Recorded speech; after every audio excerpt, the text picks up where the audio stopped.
Ça fait pas mal d'années que je suis en Chine. J'ai énormément voyagé dans toutes les régions de Chine. Et il y a vraiment énormément de différences dans chaque région et selon les saisons. Il varie énormément.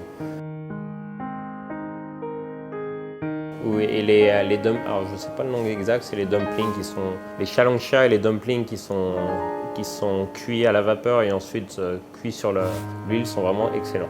La cuisine de Shanghai est vraiment très bonne selon l'été. L'hiver, c'est pas la même. L'été, il y a beaucoup de barbecue dans la rue. Il y a les xiaolongjia qui sont vraiment très bons à manger. Et l'hiver, c'est plus les plats beaucoup plus chauds qui réchauffent dans les restaurants qui sont vraiment très bons. Ma femme est chinoise, donc je connais beaucoup la culture chinoise et j'ai découvert énormément dans tous les restaurants ou toutes les villes où j'ai pu aller, comment ils utilisaient ces produits. Bien sûr que oui, après tant d'années à Shanghai, j'aurais jamais pu faire ces recettes si je n'avais pas été aussi longtemps à Shanghai.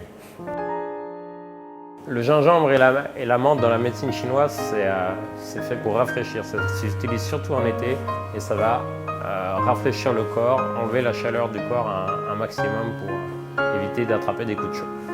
Oui, il y a certains ingrédients qu'on utilise très régulièrement dans la pâtisserie et cuisine française, comme la menthe, le gingembre, qui sont surtout utilisés pour aromatiser des crèmes ou des glaces, des sorbets, très utiles.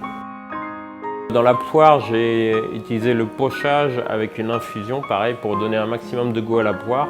Donc j'ai mis du gingembre et j'avais fait un peu de thé dans l'eau pour que ça prenne un maximum de goût.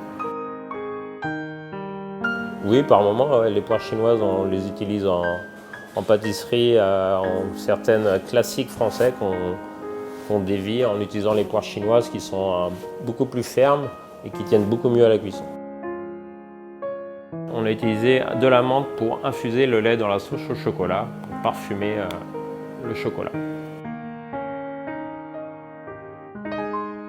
En étant pâtissier, on utilise énormément les techniques françaises quand même, donc s'il faut faire des pâtisseries, on est obligé quand même de rester sur certains produits de base de pâtisserie qu'on ne peut se dispenser, comme le chocolat, la crème, le beurre, le lait par exemple, qui sont très utiles en pâtisserie.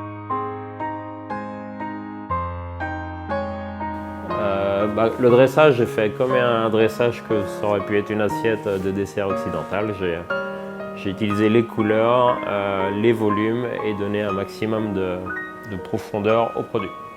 Bien entendu, je referai cette expérience, je réutiliserai, comme j'ai déjà utilisé préalablement des produits chinois, bien entendu, je referai ça.